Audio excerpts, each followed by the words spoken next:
और इस बीच एक बड़ी और महत्वपूर्ण खबर आपकी टीवी स्क्रीन पर। आपको बता दें कि लगातार बढ़ते संक्रमण के बीच में दिल्ली हाई कोर्ट ने बड़ा आदेश दिया है और दिल्ली हाई कोर्ट ने केंद्र सरकार को यह आदेश दिया है। इस वक्त की बड़ी और महत्वपूर्ण खबर आपकी टीवी स्क्रीन पर। आपको बता दें कि 490 मैट्रिक टन ऑक्सीजन देने की बात कही गई है। आदेश ये दिया गया है दिल्ली हाई कोर्ट के द्वारा। सीधे तौर पर यह कहा गया है कि किसी भी हाल में 490 मैट्रिक टन दिल्ली को आज ऑक्सीजन मिलनी चाहिए, क्योंकि करीब 900 मैट्रिक टन की जो खपत लगातार दिल्ली में हो रही है। मुख्यमंत्री अरविंद केजरीवाल ने बात कही है और इसी के साथ में उनके पास 500 से मैट्रिक टन से जो कम वहां पर ऑक्सीजन मिल रही है। लेकिन इस बीच आज बत्रा अस्पताल में 8 लोगों की जान ऑक्सीजन की कमी के चलते चली गई थी, जिसके बाद आज हाईकोर्ट ने यह बड़ा आदेश दिया है। सीधे तौर पर केंद्र सरकार से कहा है कि किसी भी हाल में आज आपको यह ऑक्सीजन मुहैया करानी है। आपको बता दें कि 490 मैट्रिक टन की ऑक्सीजन की बात दिल्ली हाई कोर्ट ने कही है। 490 मैट्रिक टन आज केंद्र सरकार को ऑक्सीजन मुहैया करानी होगी, दिल्ली सरकार को। इस वक्त की बड़ी और महत्वपूर्ण खबर आपकी टीवी स्क्रीन पर एएनबी आप तक पहुंचा रहा है। आपको बता दें कि लगातार पूरे देश में जो आंकड़े हैं कोरोना के वो बढ़ते जा रहे हैं, लेकिन साथ में एक बड़ी चुनौती ऑक्सीजन की कमी की जो बड़ी चुनौती भी देखने को मिल रही है। दिल्ली हाई कोर्ट का बड़ा फैसला। और ज्यादा जानकारी के साथ राजीव तिवारी हमारे संवाददाता दिल्ली से हमारे साथ जुड़ चुके हैं फोन लाइन के माध्यम से। राजीव, दिल्ली हाई कोर्ट ने बड़ा आदेश दिया है, केंद्र सरकार को 490 मैट्रिक टन ऑक्सीजन देने की बात कही है। क्या कुछ पूरी जानकारी है, एक बार विस्तार से बताएं। देखिए, बिल्कुल कहीं इस तरीके से बात करें दिल्ली के अंदर की, तो दिल्ली के अंदर बिल्कुल राजनीति की जा रही है और वहीं सुप्रीम कोर्ट ने भी अब कहीं ना कहीं केंद्र सरकार को फटकार लगाते हुए कहा है कि दिल्ली के अंदर 490 मैट्रिक टन ऑक्सीजन मुहैया कराई जाए। क्योंकि जिस तरीके से दिल्ली के अंदर कहा जा रहा है कि लगातार दिल्ली के मुख्यमंत्री कह रहे हैं कि केंद्र सरकार उनको ऑक्सीजन नहीं मुहैया करा पा रही है और कहीं ना कहीं उसके अंदर कमी हो रही है और जिसकी वजह से मरीजों की जान जा रही है। क्योंकि आज भी बत्रा हॉस्पिटल के अंदर ऑक्सीजन न मिलने की वजह से 8 लोगों की जान गई है। तो कहीं ना कहीं इसके लिए भी कहीं ना कहीं केंद्र सरकार जिम्मेवार है। मगर जिस तरीके से अब कोर्ट की तरफ से भी कहा गया है कि केंद्र सरकार कि दिल्ली को 490 मैट्रिक टन ऑक्सीजन मुहैया कराए और जल्द से जल्द कराए, नहीं तो उनके ऊपर कार्रवाई की जाएगी। मगर देखना है कि जिस तरीके से लगातार कह सकते हैं दिल्ली की जो परिस्थिति है वो बिगड़ती चली जा रही है और कहीं ना कहीं अस्पतालों की बात करें तो अस्पतालों के अंदर बहुत ज्यादा दिक्कतें आ चुकी है, क्योंकि ऑक्सीजन नहीं है और मरीजों को अस्पतालों में भर्ती नहीं किया जा रहा है। क्योंकि दो ही चीज नजर आ रही है कि जिस तरीके से वैक्सीन नहीं है, बेड नहीं है, ऑक्सीजन नहीं है, तो कहीं ना कहीं अस्पताल भी हाथ खड़े करते नजर आ रहे हैं। मगर देखना होगा कि राज्य सरकार और केंद्र सरकार मिलकर कब तक काम करेगी, क्योंकि अभी तक दोनों ही सरकारों के बीच में कोई भी तालमेल मिलता नजर नहीं आ रहा है। केंद्र सरकार राज्य सरकारों को ऊपर छोड़ रही है और राज्य सरकार जो है केंद्र सरकार की गुहार लगा रहे हैं कि केंद्र सरकार उनकी मदद करे। मगर कहीं ना कहीं दोनों ही तरफों से राजनीति की जा रही है और राजनीति नहीं करनी चाहिए इस समय। जी बहुत बहुत धन्यवाद राजीव, हमारे साथ जुड़ने के लिए, तमाम जानकारी को साझा करने के लिए। तो आज बड़ा आदेश हाईकोर्ट के द्वारा सीधे तौर पर 490 मैट्रिक टन के लिए केंद्र सरकार को कहा गया है कि किसी भी हाल में 490 मैट्रिक टन ऑक्सीजन आज दिल्ली को मिलनी चाहिए।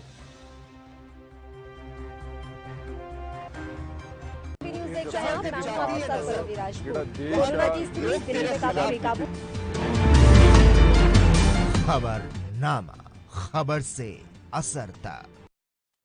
पूरे देश में कोरोना महामारी अपने चरम पर है और लगातार कोरोना का कहर तेजी के साथ बढ़ता जा रहा है। अब ऐसे में कांग्रेस अध्यक्ष सोनिया गांधी ने एक वीडियो का संदेश जारी करके केंद्र सरकार को कोरोना संकट से निपटने के कुछ तरीके सुझाए हैं। साथ ही सभी राजनीतिक दलों की सहमति से रणनीति बनाए जाने की भी मांग की है। सोनिया गांधी ने कहा कि सभी राजनीतिक दलों की सहमति से कोरोना से निपटने की रणनीति बनाई जानी चाहिए। कांग्रेस पार्टी देश को कोरोना से बचाने के लिए केंद्र सरकार की ओर से उठाए जाने वाले हर कदम में साथ देने के लिए तैयार है। सोनिया गांधी ने कहा कि मौजूदा हालात इंसानियत को हिला देने वाले हैं। कहीं ऑक्सीजन की कमी है, कहीं दवाओं का अकाल, कई अस्पतालों में बिस्तर नहीं है। कांग्रेस अध्यक्ष ने लोगों से अपील भी की है। उन्होंने कहा कि यह परीक्षा की घड़ी है, एक दूसरे की मदद करें, जरूरी होने पर ही घर से बाहर निकलें। तो वहीं कई राज्यों में आज भी ऑक्सीजन की किल्लत देखने को मिली। दिल्ली के बत्रा अस्पताल में तो आज ऑक्सीजन की कमी की वजह से 8 लोगों की जान चली गई। आलम यह रहा, इस बात को बताते हुए अस्पताल के जो डायरेक्टर थे उनकी आंखों से आंसू छलक पड़े। उन्होंने वो दुख महसूस किया और वो बताया कि किस तरीके से बिना ऑक्सीजन के उनके अस्पताल की स्थिति बन चुकी है। सिर्फ उनके अस्पताल की नहीं, दिल्ली और तमाम कई और भी राज्यों के अंदर लगातार जो ऑक्सीजन की कमी है अभी भी देखने को मिल रही है।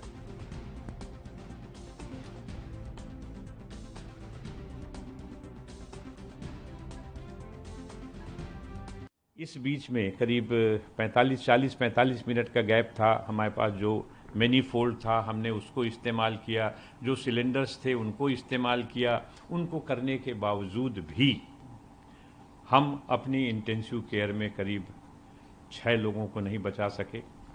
हमारे जो मेन वार्ड्स हैं उसमें भी करीब 5 लोग हैं, 2 को तो डिक्लेयर हो गया है, 3-4 लोग ऐसे हैं जो अभी भी रिससिटेट हो रहे हैं।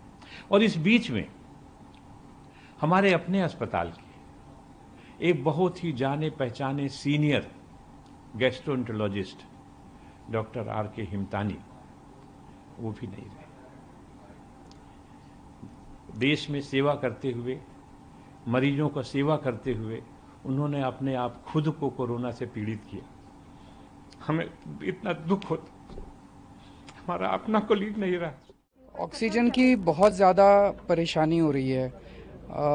आज भी मतलब चारों तरफ अस्पतालों से SOS आ रहे हैं, इस अस्पताल की ख़त्म हो गई, इसकी 1 घंटे की बच गई, उसकी आधे घंटे की बच गई। बहुत ज़्यादा मुश्किल हालात पैदा होते जा रहे हैं। तो अब दिल्ली, हमने कोर्ट्स में भी बोला है, हमने केंद्र सरकार को भी लिखा है कि दिल्ली की 976 टन पर डे की रिक्वायरमेंट है। उस 976 के अगेंस्ट में हमें 490 टन ऑक्सीजन अलॉट की गई है दिल्ली को, वो 490 भी नहीं मिल रही है। कल केवल 312 टन आई है। तो अब 976 टन ऑक्सीजन की ज़रूरत है, उसके अगेंस्ट में अगर 312 टन ऑक्सीजन हमें दिल्ली को दी जाएगी तो कैसे काम चलेगा। आज सारे अस्पतालों के अंदर हाहाकार मचा हुआ है। कई अस्पतालों ने बोला है कि उनको अपने पेशेंट्स निकालने पड़ेंगे। तो दिल्ली को ऑक्सीजन चाहिए। तो मेरी सब लोगों से हाथ जोड़ के, जो भी सुन रहा है ये और जिस के हाथ में डिसीजन लेना है, सबसे हाथ जोड़ के विनती है कि हमारे दिल्ली को ऑक्सीजन चाहिए, हमें ऑक्सीजन दीजिए। पूरे देश के जो हालात हैं कोरोना से लगातार बिगड़ते नजर आ रहे हैं। आज 4 लाख से ज्यादा लोगों को कोरोना ने अपना शिकार बनाया। 4 लाख से ज्यादा लोग कोरोना की चपेट में आए। नए संक्रमण के जो मामले हैं 4 लाख से ज्यादा देखने को मिला। और इस बीच रुकेंगे, एक छोटे से ब्रेक लिए, ब्रेक के उस पार शुरुआत करेंगे किसी मुद्दे पर चर्चा की।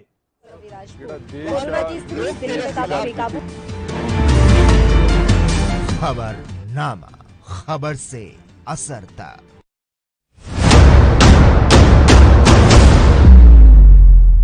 हक की बात दोपहर 12 बजे सिर्फ ANB न्यूज पर।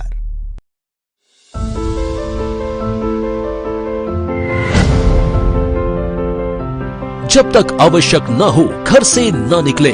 हाई रिस्क कैटेगरी से जुड़े हुए लोग जैसे 10 साल से कम उम्र के बच्चे, 60 साल से अधिक उम्र के बुजुर्ग, गर्भवती महिलाएं, 1 से अधिक बीमारियों से ग्रस्त व्यक्ति व कमजोर इम्यूनिटी वाले लोग घर से बाहर न निकलें। बगैर मास्क के घर से बाहर बिल्कुल न निकलें। अनावश्यक भीड़ भाड़ वाली जगह पर न जाएं। व्यापारी गण मास्क एवं ग्लव्स का इस्तेमाल जरूर करें। कार्यालयों में कर्मचारियों को शिफ्ट में बुलाएं। एक बार में आधे से अधिक कर्मचारियों को न बुलाया जाए। फील्ड में तैनात अधिकारी एवं कर्मचारी मास्क एवं ग्लव्स जरूर पहने। स्वच्छता, सैनिटाइजेशन एवं फॉगिंग नियमित रूप से कराई जाए और कंटेनमेंट जोन को सख्ती से लागू किया जाए। रात्रि कर्फ्यू का पालन करें। कोरोना की लड़ाई में शामिल योद्धाओं का सहयोग एवं सम्मान करें। कोरोना की लड़ाई के लिए आवश्यक जीवन रक्षक दवाओं एवं ऑक्सीजन इत्यादि का अनावश्यक भंडारण न करें। अफवाहों से बचें। 18 वर्ष से अधिक आयु के नागरिक 1 मई 2021 से निशुल्क टीकाकरण करा सकेंगे। आइए टीकाकरण के इस महाअभियान में हम सभी अपना योगदान दें। 28 अप्रैल 2021 से पंजीकरण शुरू। घबराने की नहीं है बात, सरकार खड़ी है साथ। राष्ट्र धर्म रात 8 बजे सिर्फ ANB न्यूज पर।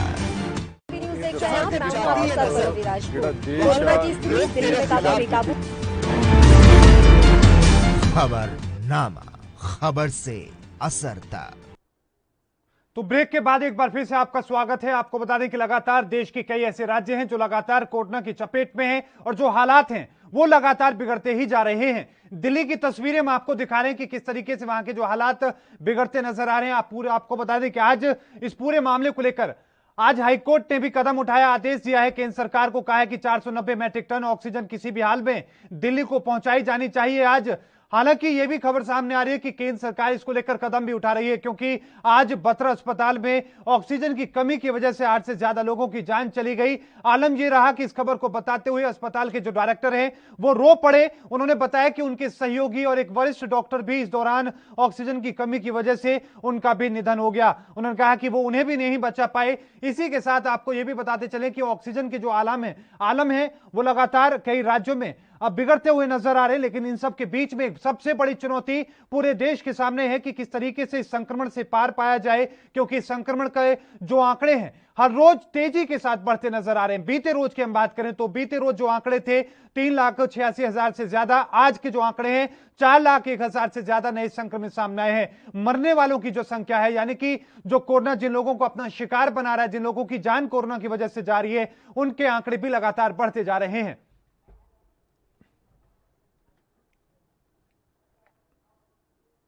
आज के इन हालातों को लेकर ही हम चर्चा करेंगे। आज की चर्चा में हमारे साथ हिस्सा लेने के लिए राहुल आनंद जी हमारे साथ हैं बीजेपी से। आपका बहुत बहुत स्वागत है सर एएनपी न्यूज पर। और हमारे साथ कांग्रेस से मथुरा दत्त जोशी जी हैं, आपका भी बहुत बहुत स्वागत है सर एएनपी न्यूज पर। आप पूर्व मंत्री भी हैं। राहुल जी, सबसे पहले रुख में आपका करना चाहूंगा, समझने की कोशिश ये करूंगा कि आज देश की हालत आपको कैसी नजर आ रही है सर? देखिए, अभी जो हमारे देश के सामने जो परिस्थिति है उस पर मैं कोई कमेंट नहीं करना चाहूंगा, क्योंकि और अभी की महामारी के समय में बस हमें एकजुटता के साथ और संघर्ष के साथ इससे लड़ाई से बाहर निकलना है। मैं आपके चैनल के माध्यम से उन तमाम लोगों से आग्रह करना चाहूंगा कि घबराना नहीं है, क्योंकि घबराहट से ज्यादा मौतें हो रही हैं। सरकार युद्ध स्तर पे आपके साथ है और सर्वदलीय बैठक करके भी इसका निदान निकाला गया है कि किस प्रकार से अगर कोई महत्वपूर्ण सुझाव भी आ रहे हैं तो उस पर देर नहीं की जा रही है। और हर संभव राष्ट्र की जनता को मदद और कोरोना का वैक्सीन की उपलब्धता कराने के लिए सरकार प्रयासरत है। अगर कभी भी किसी भी देश पे संकट आता है तो चाहे कोई भी सरकार हो, उसके द्वारा कितने भी इंतजाम किए जाएंगे वो कम पड़ ही जाएंगे।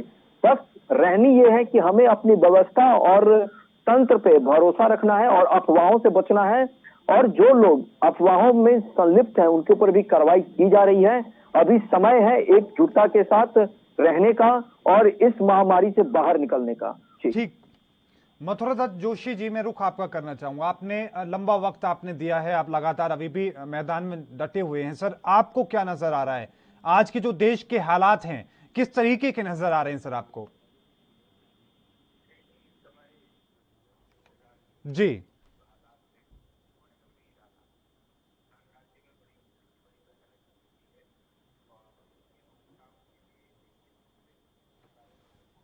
ये वक्त कोई राजनीति करने का वक्त नहीं है जी। आरोप प्रत्यारोप लगा के इसमें कोई काम नहीं होना है। हमारी राष्ट्रीय अध्यक्षा श्रीमती सोनिया गांधी ने सरकार को सुझाव भी दिया है। सरकार से कहा है कि पूरी कांग्रेस पार्टी इस आपदा की घड़ी में इस आपातकाल में सरकार के साथ है और सरकार के साथ कंधे से कंधा मिलाकर किस तरीके से हम इस महामारी से उभर कर आगे निकलेंगे, ये बात उन्होंने कही है।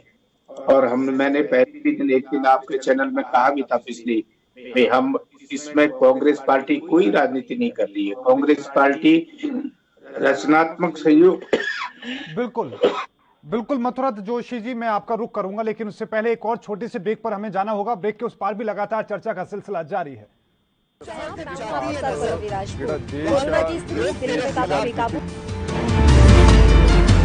खबरनामा, खबर से असरता।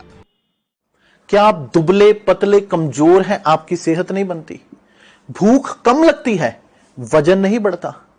दरअसल मेन बात खाना पीना खाना नहीं है, मेन बात है खाया पिया लगना। और अगर खाया पिया लगेगा ही नहीं तो सेहत बनेगी कैसे? इसलिए हमारी संस्था सन्यासी आयुर्वेदा ने एक ऐसी दवा बनाई है जो कि आपके पाचन तंत्र को, आपके लीवर सिस्टम को ठीक करने का काम करती है, ताकि आप जो भी खाएं उसका पूरे का पूरा निचोड़ आपके शरीर को लगे, आपकी भूख बढ़े, खाया पिया सही से लगे, नया खून बने, हड्डियों में जान आए, वजन बढ़े, ताकत बढ़े, चेहरे पर नूर आए और आप मोटे तगड़े खूबसूरत पर्सनैलिटी के मालिक बन जाएं। यह दवा पूरी तरह से आयुर्वेदिक होती है। इसका शरीर पर कोई भी साइड इफेक्ट, कोई भी नुकसान या दुष्प्रभाव नहीं होता। लड़के लड़कियां दोनों इसका इस्तेमाल कर सकते हैं और पहले 15 दिन के अंदर ही आपको इसका असर महसूस हो जाएगा। सिर्फ 650 रुपए की पूरे 1 महीने की दवा होती है और आप इसे घर बैठे 01145454545 पर फोन करके दवा मंगवा सकते हैं।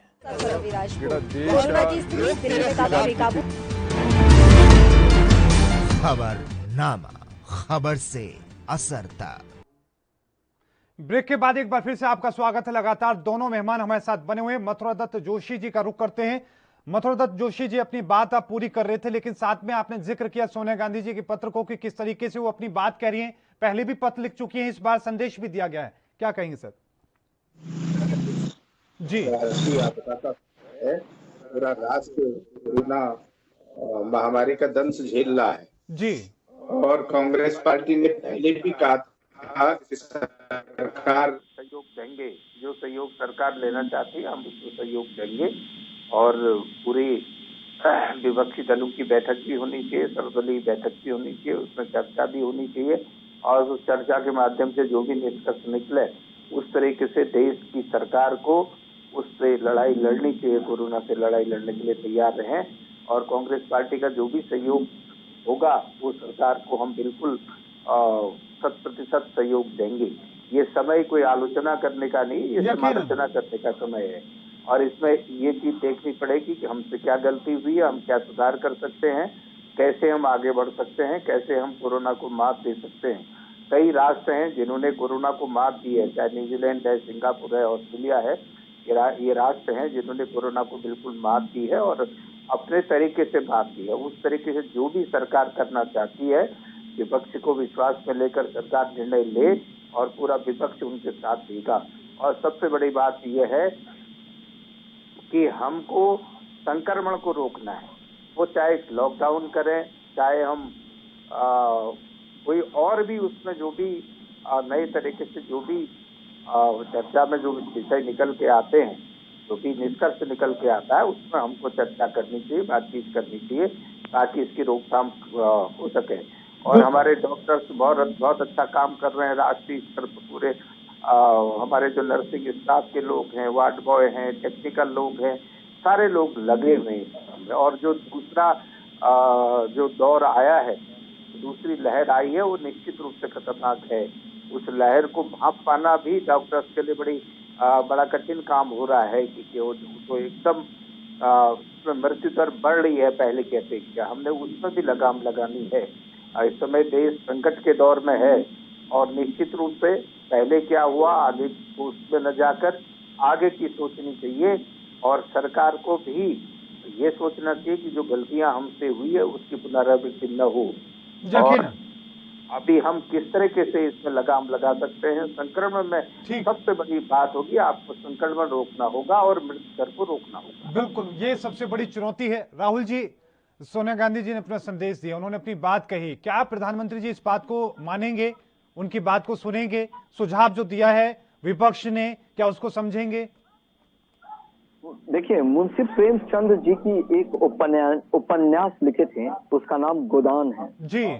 उसमें उन्होंने एक बात का जिक्र किया था कि जब आपके ऊपर सुख आए तो आप हमसे झगड़ा करिए, लेकिन जब हम पे दुख आए तो साथ बैठकर काट लेना है। मैं माननीय सोनिया गांधी जी के बातों का मैं स्वागत करता हूं और मैं आपको इस बात का विश्वास दिलाता हूं कि माननीय प्रधानमंत्री जी हर किसी की बातों को सुनते हैं और विपक्ष की तो अहम रोल होता है हमारे देश के अंदर और सदन के अंदर, तो उनका हम स्वागत करते हैं क्योंकि हमने हर वक्त भी आपको कहा है अपने संबोधन में कि सकारात्मक अगर विपक्ष का रवैया सकारात्मक होता है तो वो स्वागत योग्य होता है। ये हमें बहुत अच्छा लगा और मैं पूरे भाजपा की तरफ से इनका समर्थन करता हूं कि उन्होंने जो जो बातें बोली हैं वो स्वागत योग्य है और निश्चय ही अभी हमें मिलकर, अभी राजनीति करने का समय नहीं है ये, और अभी हमें मिलकर अपने देशवासियों को संक्रमण होने से रोकना है।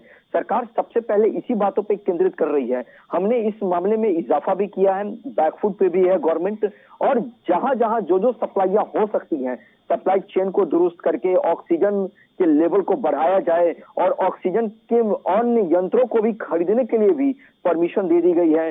दवाओं की कहीं कमी ना हो इसका भी व्यवस्था को सुनिश्चित किया गया है। लेकिन जो कालाबाजारी की जो बातें आ रही हैं उसके ऊपर भी सरकार निरंतर एक्शन ले रही है। लेकिन एक बात हमें भी समझना होगा, हमारे देशवासियों को भी समझना होगा, इसलिए समझना होगा क्योंकि जब संकट के समय में आते हैं तो हम जो हमारे बगल वाले हैं वो दवा ब्लैक में अगर बेच रहे हैं, कोई नारियल पानी ब्लैक में बेच रहा है, कोई अंडा का भाव बढ़ा दिया है, कोई पानी का भाव बढ़ा दिया है, कोई कि अन्य पदार्थों का भाव बढ़ा दिया है, तो ये चीजें जो हो रही हैं ये हमें ये दिखाता है कि कहीं ना कहीं हमारे देश में लोग खराब परिस्थिति में कमाने की बातें को सोच रहे हैं। ठीक है, आप उनको लेकर कार्रवाई कीजिए, लेकिन बात इस बारे में ज्यादा चिंता पैदा होती है ना कि जो मूल चीजें हैं, ऑक्सीजन की अगर हम बात करें, ऑक्सीजन मुहैया नहीं हो पा रही है। आज बत्रा हॉस्पिटल दिल्ली में 8 लोगों की जान चली गई। वहां के जो डायरेक्टर हैं, हमने उनका बयान लोगों को दिखाया, वो बात बताते बताते उनकी आंखें झलक पड़ी। उन्होंने बताया कि किस तरीके से उनका एक साथी भी बिना ऑक्सीजन की वजह से उनकी जान चली गई, 8 लोग चले गए। तो ये जो मूल चीजें हैं, इसमें कोई आलोचना या सवाल पूछने वाली बात नहीं, लेकिन ये जो चीजें हैं ये दुरुस्त कब तक होंगी? जो हो गया सो हो गया, लेकिन अब सुधार हो तो इन चीजों को लेकर तो कदम उठाना होगा। देखिए मोहित जी, जब आपका पास्ट से अतीत से वर्तमान और उससे भविष्य सुधारे जाते हैं, जब पहले भी इस प्रकार की लहरें आई थी तो हमने व्यवस्था की थी। लेकिन जो आप ऑक्सीजन सप्लाई की जो बात कर रहे हैं, हमारे देश में पर्याप्त ऑक्सीजन की सप्लाई है, लेकिन चूक कहाँ हो रही है मैं आपको ये भी बता रहा हूँ। एक साथ सारे राज्यों को ऑक्सीजन की किल्लतें हो गई, जबकि हमारे यहाँ प्रोडक्शन ज्यादा है। लेकिन ये जो क्रायोजेनिक टैंकर होते हैं, जिसको हम लोग कैप्सूल नुमा टैंकर के रूप में जानते हैं, उनसे सारे राज्यों को ऑक्सीजन पहुंचाने में जो देरी आ रही है, ये वजह है ऑक्सीजन को किल्लत होने में, जिसके ऊपर हमारी वायुसेना, हमारी रेल और हमारे अन्य संसाधन सब लगे हैं उसकी उपलब्धता कराने के लिए। मैं ये जरूर कहता हूं कि आपकी बातों से हमें खेद और हमें दुख भी है कि अभी भी हालात को सामान्य होने में थोड़े वक्त लगेंगे, लेकिन आगे भविष्य में ऐसा नहीं होगा। इस चीज के लिए भी जो 1 लाख ऑक्सीजन मशीन की जो ऑर्डर दिए गए हैं खरीदने के लिए, वो 10 दिन या महीने दिन के अंदर वो भी हमारे पास उपलब्ध हो जाएंगे। जता रहे हैं कि हालात सुधरेंगे, जल्द ही ठीक होंगे, क्योंकि जो रिपोर्ट्स आ रही हैं वो ये कह रही है कि 3 से 5 मई के बीच में हालात और बिगड़ेंगे, और ऐसे ही अगर जल्द ही लॉकडाउन या जैसा इस तरह का कोई कदम नहीं उठाया जाता है तो ये हालात और भी आगे जो इस तरीके की स्थिति बदलती चली जाएगी। मथुरा दत्त जोशी जी, मैं रुख आपका करना चाहूंगा सर, और फाइनल कमेंट के रूप में मैं आपके पास आना चाहूंगा। आपको क्या रास्ता नजर आ रहा है जो सरकार को आप दिखाना चाहें, इन हालातों से हम निकल सकें, जो ऑक्सीजन की कमी या इस तरह के जो हालात पैदा हो रहे हैं? देखिए, जो ऑक्सीजन के मामले में विवाद हो रहा है उसको सरकार को निश्चित रूप से सुलझाना पड़ेगा, और नए ऑक्सीजन प्लांट सरकार को तत्काल उसको स्टैब्लिश करना पड़ेगा, और जो जहां जितनी अभी ऑक्सीजन की आवश्यकता है उसकी पूर्ति कम से कम सरकार करे तो निश्चित रूप से हम उसमें रोकथाम कुछ कर सकते हैं। इस समय जो सबसे बड़ा सरकार के सामने जो सबसे पहला कदम है, लोगों की जान माल की रक्षा करना, लोगों को बचाना और संक्रमण को रोकना, ये सबसे पहली प्राथमिकता होनी चाहिए। इस दिशा में सरकार ने कुछ काम भी किया है। प्रधानमंत्री जो केयर फंड नया क्रिएट किया है उससे कुछ धनराशि तमाम राज्यों को दी भी है, उन राज्यों में कुछ काम हो भी रहा है, लेकिन वो काम अभी नाकाफी है। ये इसमें कोई दो राय नहीं है कि सरकार ने की कुछ कमियां तो रही हैं। अगर सरकार समय रहते कदम उठा लेती तो आज जिस दौर से हम गुजर रहे हैं इस दौर से हमको नहीं गुजरना पड़ता, इसमें हमको कुछ न कुछ रोकथाम मिलती। आज देखें कि सारे राज्य यकीन सर यही अनुभव दिखाता है। सर बहुत बहुत धन्यवाद मथुरा दत्त जोशी जी, अपना कीमती वक्त हमारे साथ साझा करने के लिए। राहुल आनंद जी हमारे साथ बने रहेंगे, लेकिन इस बीच रुकेंगे एक छोटे से ब्रेक के लिए। ब्रेक के उस पार भी लगातार चर्चा का सिलसिला जारी है। कोरोना की स्थिति दिल्ली में काफी बेकाबू। खबरनामा, खबर से असर तक।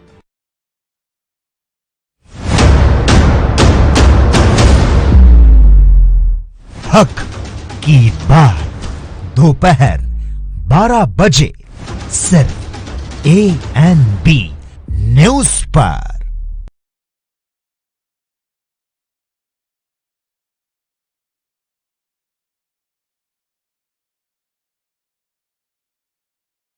गुरु तेग बहादुर सिमरिए करनो निध आए ताए। श्री गुरु तेग बहादुर जी ਦੀ ਅਲੌਕਿਕਤਾ ਨੂੰ ਬਿਆਨ ਕਰਦਾ ਗੁਰੂਦੁਆਰਾ ਬੜੀ ਸੰਗਤ ਵਾਰਾਣਸੀ। ਇੱਥੇ ਧੰਨ ਧੰਨ ਸ੍ਰੀ ਗੁਰੂ ਤੇਗ ਬਹਾਦਰ ਸਾਹਿਬ ਮਹਾਰਾਜ ਜੀ ਨੇ ਆਪਣੇ ਚਰਨ ਪਾਏ ਤੇ 7 ਮਹੀਨੇ 13 ਦਿਨ ਤਪ ਕੀਤਾ। ਇੱਥੇ ਧੰਨ ਧੰਨ ਸ੍ਰੀ ਗੁਰੂ ਤੇਗ ਬਹਾਦਰ ਸਾਹਿਬ ਮਹਾਰਾਜ ਜੀ ਨੇ ਗੰਗਾ ਦਾ ਸੋਮਾ ਪ੍ਰਗਟ ਕੀਤਾ। ਗੁਰੂ ਤੇਗ ਬਹਾਦਰ ਸਾਹਿਬ ਮਹਾਰਾਜ ਜੀ ਦੇ ਜੋੜੇ, ਗੁਰੂ ਤੇਗ ਬਹਾਦਰ ਸਾਹਿਬ ਮਹਾਰਾਜ ਜੀ ਦਾ ਚੋਲਾ ਸਾਹਿਬ, ਇਸ ਤੋਂ ਇਲਾਵਾ ਹੱਥ ਲਿਖੇ ਹੁਕਮਨਾਮੇ ਇਸ ਗੁਰਦੁਆਰਾ ਸਾਹਿਬ ਵਿਖੇ ਸ਼ੋਭਾਇਮਾਨ ਨੇ। ਗੁਰੂ ਸਾਹਿਬ ਜੀ ਦੀ ਸ਼ਾਂਤੀ, ਸਰਲਤਾ ਅਤੇ ਸਹਿਜਤਾ ਦੀ ਰੂਪਮਾਨੀ ਕਰਦੇ ਇਸ ਪਵਿੱਤਰ ਸਥਾਨ ਦੇ ਦਰਸ਼ਨ ਕਰ ਸੰਗਤਾਂ ਨਿਹਾਲ ਹੁੰਦੀਆਂ ਹਨ।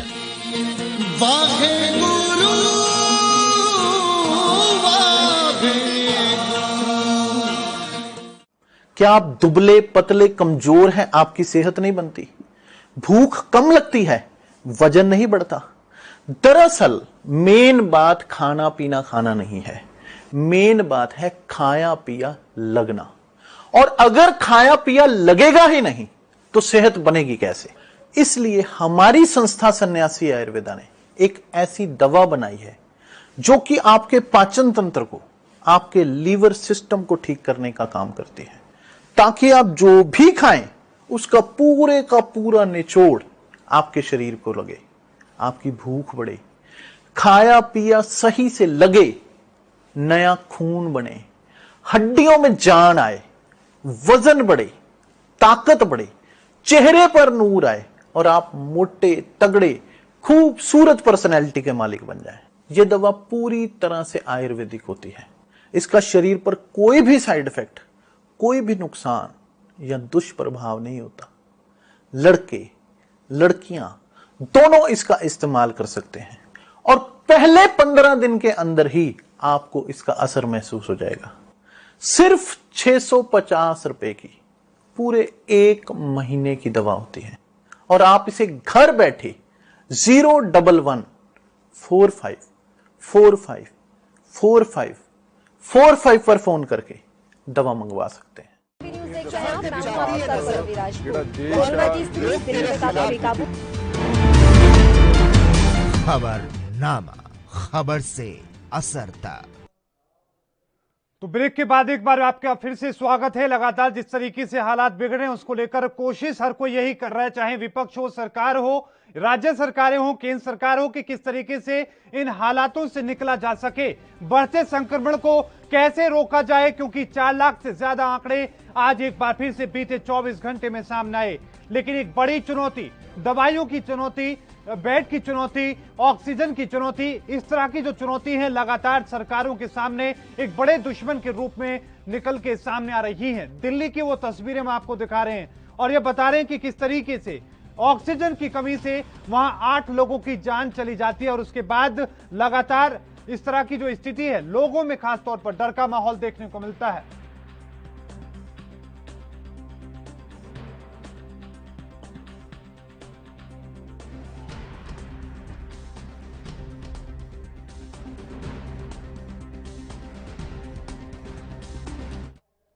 तो फिर से रुख सीधा चर्चा का करते। राहुल आनंद जी बीजेपी से हमारे साथ लगातार बने हुए हैं, लेकिन साथ में इस बीच हमारे साथ डॉक्टर आरपी रतूड़ी जी जुड़ चुके हैं कांग्रेस से भी।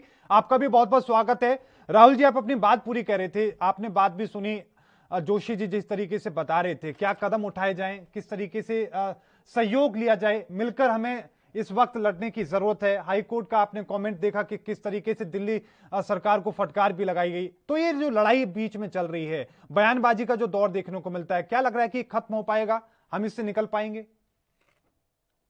यहाँ एक सबसे बड़ी अहम बात यह है कि अभी जो संकट है इसमें हमें अपने बयानबाजी से बचना चाहिए। जो कमी जहां भी है सिस्टम में वो रातों रातों पूरी नहीं की जा सकती है, ये भी एक घोर सच्चाई है। लेकिन अगर आप दिल्ली की बात करें, स्वास्थ्य व्यवस्था की अगर बात करें, तो वहां की सरकार के अधीन आती है। और अब तो जो जीएनटीसी जो आया है बिल, उसी को लेकर आया है कि अगर कहीं कोई परेशानी हो रही है तो उसको देखने के लिए। लेकिन मैं आपसे पर्सनली रूप से, व्यक्तिगत रूप से मैं यही कहना चाहूंगा कि अभी के समय में हमें एक समरी टाइप का बनाने की आवश्यकता है कि कहां कहां किस किस प्रकार से हम युद्ध स्तर पे निपट सकते हैं। क्योंकि मैंने देखा है बहुत जगह, बहुत राज्यों की मैं बात कर रहा हूं, जहां पे इस बात का किया गया है कि सरकार ने एक एडवाइजरी जारी की है कि कौन कौन से हॉस्पिटल हैं जो कोरोना का इलाज करने के लिए प्रतिबंधित हैं और कौन कौन से हॉस्पिटल कर रहे हैं, और कहां ऑक्सीजन की सप्लाई है, कहां घट रही है, और किस किस चरणबद्ध तरीके से दवाइयों को कराया जा रहा है। तो ये भी एक सराहनीय कदम है और साहसिक कदम है। लेकिन मैंने आपको पहले भी कहा था कि जो विपक्ष है कि जो सोनिया गांधी जी जो है, जो उन्होंने जो पत्र लिखा है, मैं उसका स्वागत करता हूं। अभी के समय में जो भी लोग जैसा भी महत्वपूर्ण सुझाव देंगे उसको लेकर सरकार इंप्लीमेंट करेगी, क्योंकि अभी हमें संक्रमण से बचना है और अपने देशवासियों को इससे बाहर निकालना है। और एक अच्छी बात यह है, हमारे यहाँ एक अच्छी बात यह है कि हमारी जो जनसंख्या है, अगर उस पर भी हम बात करेंगे तो उसके हिसाब से अभी हमारे पास आंकड़े कोरोना वैक्सीन दिए जाने के आंकड़े संतोषजनक हैं। मैं संसाधनों की उपलब्धि के आधार पर ये बात कह रहा हूँ। नहीं सर, देखिए फिर वही बात हो जाती है ना कि आप देखिए जो रफ्तार चल रही है वैक्सीनेशन की, उस रफ्तार को देखिए सर।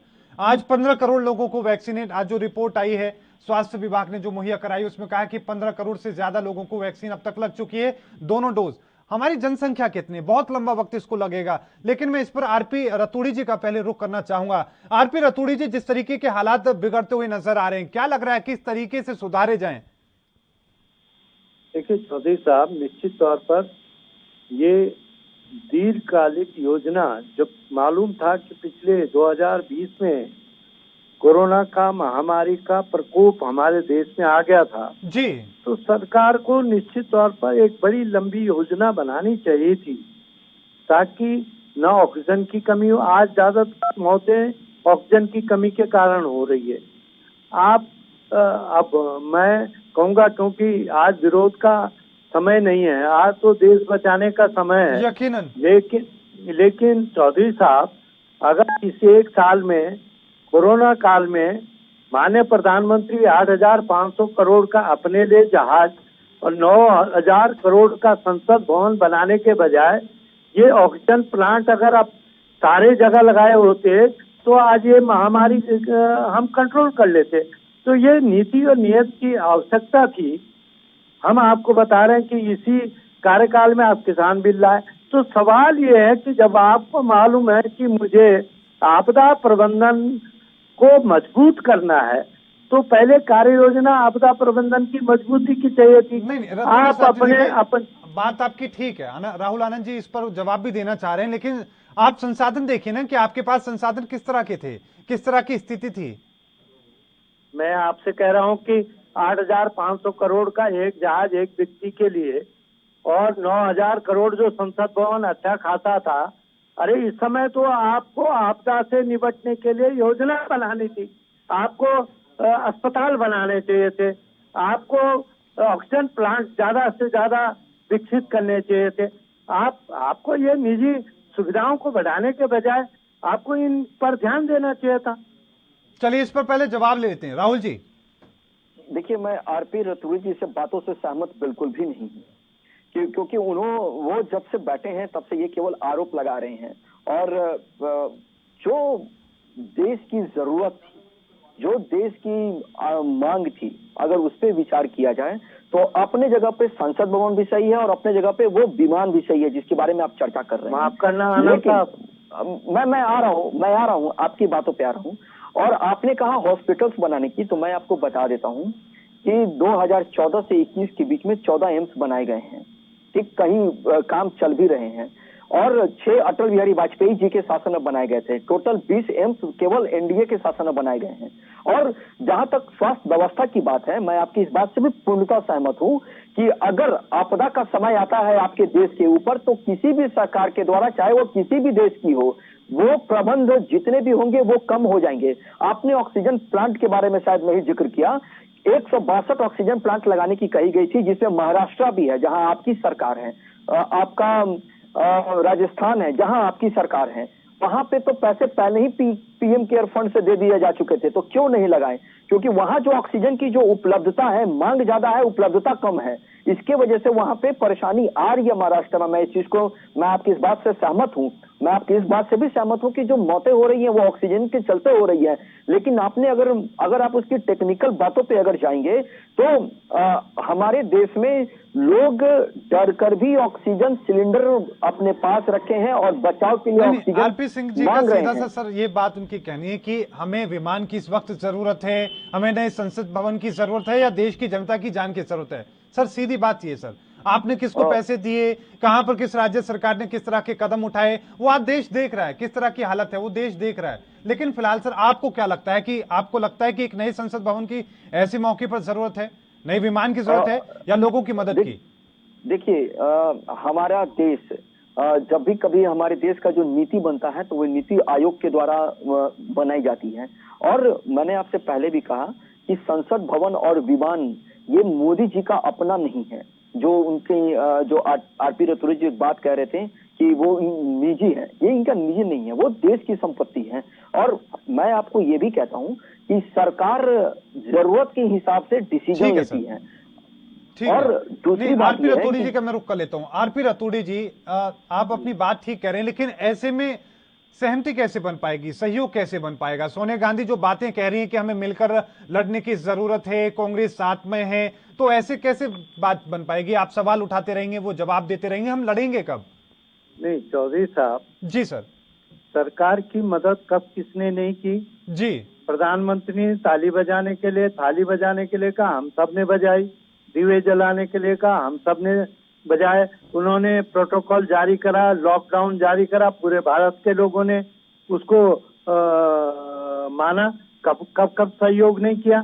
पर सवाल ये है कि ये बिहार चुनाव के बाद जो अब 5 राज्यों का और कुंभ महाकुंभ, आज हमको उत्तराखंड में 4 धाम यात्रा स्थगित करनी पड़ी ना।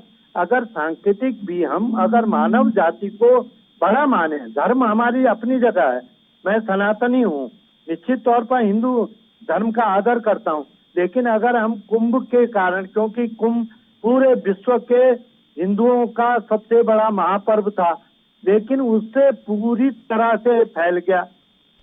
तो अगर हम 30 और 35 लाख एक दिन लोग स्नान करेंगे, तो क्या सरकार को ये नहीं देखना चाहिए था कि इस महामारी को हम पहले रोकें? जब मानव बचेगा तो धर्म भी बचेगा, व्यवस्था भी बचेगी, चुनाव भी। आप जब 378 हटाने के लिए विशेष अध्यादेश, किसान आंदोलन में अध्यादेश आप ला सकते हैं, तो आप 6 महीने चुनाव आगे बढ़ा सकते थे। क्या जरूरत थी आपके 10-10 लाख लोगों की रैलियां करने की? तो ये तो आमंत्रित आपने किया है ना।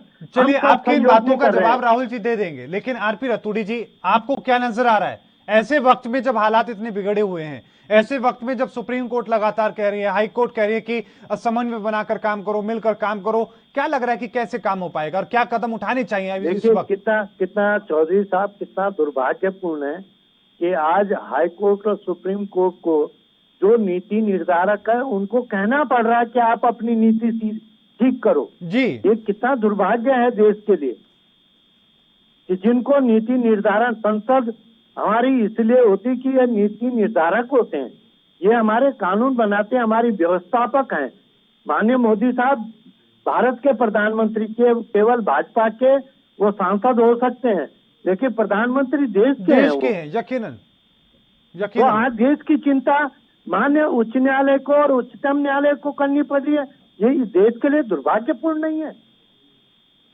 बिल्कुल। राहुल आनंद जी जवाब दीजिए। देखिए, मैं आरपी रतूड़ी जी को थोड़ा स्पष्ट करना चाहूंगा कि देखिए, आप प्रधानमंत्री जी पे जो इस प्रकार की जो कटाक्ष कर रहे हैं कि ये दुर्भाग्यपूर्ण है, तो मैं आपको एक चीज याद दिला दूं कि पहले की भी जब सरकारें रही हैं तो उस समय भी सुप्रीम कोर्ट और हाई कोर्ट ने अपनी रोल को अदा किए हैं। और सुप्रीम कोर्ट और हाई कोर्ट जो आज सरकार को अगर इंस्ट्रक्शन दे रही है तो इसका मैं स्वागत इसलिए करता हूं क्योंकि वो एक विश्वास का सेतु और जो अफवाह जो फैल रहा है उसके बीच पे ये सेतु बनाने का काम कर रही है, क्योंकि वो विश्वास के सेतु इसलिए बना रही है ताकि हमारे देश में जो भ्रम फैल रहा है वो रुके। सरकार अगर कह रही है कि दवा मौजूद है तो दवा मौजूद है, अगर कहीं कोई त्रुटि होती है और सर्वोच्च न्यायालय और हाई कोर्ट इससे संज्ञान लेता है तो ये एक अच्छी बात है, क्योंकि कानून पे हम भारतवासी कानून पे ले रहे हैं, आप मान कहाँ रहे हैं? इलाहाबाद हाई कोर्ट ने कहा कि कम से कम इन शहरों में आप लॉकडाउन लगा दो, हालात बिगड़ने वाले हैं, हालात लगातार खराब हो रहे हैं। आप सुप्रीम कोर्ट चले गए, आपने स्टे ले लिया। अब सर उन शहरों की हालत जाकर देखो, क्या हालत हो चुकी है वहां पर। आप मान कहाँ रहे हैं? मैं बता रहा हूँ मोदी आपको कि जब माननीय प्रधानमंत्री जी ने जब बैठक की थी सारे राज्यों के मुख्यमंत्रियों के साथ, तो उन्होंने उसके बाद उन्होंने एक ऑर्डर जारी किया था जिसमें इस बात का जिक्र किया गया था कि सारे प्रदेश अपने जरूरत के हिसाब से लॉकडाउन लगाने के लिए स्वतंत्र हैं। क्योंकि जब इसके पहले जब लॉकडाउन लगा था 2020 में, तो लोगों ने कहा कि केंद्र ने इसे हस्तक्षेप कर लिया है, तो जरूरत के हिसाब से महाराष्ट्र भी ने लॉकडाउन लगाया, एमपी ने भी लगाया, राजस्थान ने भी लगाया, अन्य राज्यों ने भी लगाया।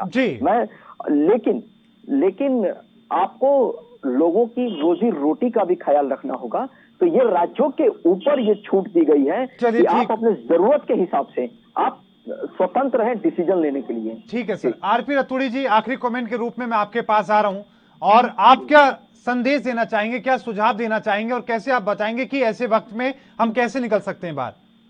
देखिए चौधरी साहब, केंद्र सरकार हो, प्रदेश सरकार किसी की हो, चाहे कांग्रेस बीजेपी किसी को हो, आम जनता को इनको भरोसा देना पड़ेगा कि आपकी रोजी रोटी पर कोई दिक्कत नहीं आएगी, तभी तो बाहर नहीं निकलेगा। नहीं तो चाहे वो भूख से मरे चाहे बीमारी से मरे, अगर सरकारें उसको भरोसा दे देगी कि आपको भूखे में नहीं मरने देगा, आपको स्वास्थ्य व्यवस्था में कभी कोई दिक्कत नहीं आएगी, तो वो बाहर क्यों निकलेगा? आप बताइए ना। यकीनन तो सरकार को भरोसा देना पड़ेगा, चाहे वो केंद्र की हो चाहे प्रदेश की सरकारें हो, जब तक वो अपनी जनता को भरोसा नहीं देंगी तब तक वो बाहर जाएगा, रोजी रोटी के लिए जाएगा। बिल्कुल बिल्कुल ठीक है। राहुल जी, आखिरी 10 सेकंड आपके पास, क्या आप कहेंगे सर? अपील लोगों से 10 सेकंड जी। देखिए, मैं अपने देशवासियों से यही आग्रह करना चाहूंगा कि अभी के समय में संयम बरतने की जरूरत है, और समय और परिस्थिति जब हमारे अनुकूल हो जाएंगे तो सारी व्यवस्थाएं ठीक हो जाएगी। बस इसको ठीक करने के लिए संयम बरतें, संयम बरतने की जरूरत है। बहुत बहुत धन्यवाद आप दोनों मेहमानों का आज की चर्चा में हिस्सा लेने के लिए। आरपी रतूड़ी जी आपका भी, और साथ में राहुल आनंद जी भी आपका भी। तो कोशिश यही है तमाम लोगों की कि किस तरीके से इन हालातों पर काबू पाया जा सके, लेकिन कब तक हम इन हालातों पर काबू पाएंगे ये देखना दिलचस्प है। लगातार खबरों के लिए देखते रहिए एएनपी न्यूज। मुझे दीजिए इजाजत, धन्यवाद।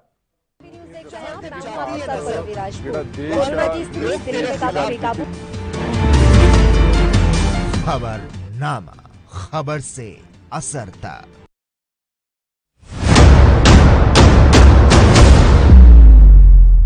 हक की बात दोपहर 12 बजे सिर्फ एएनपी न्यूज पर।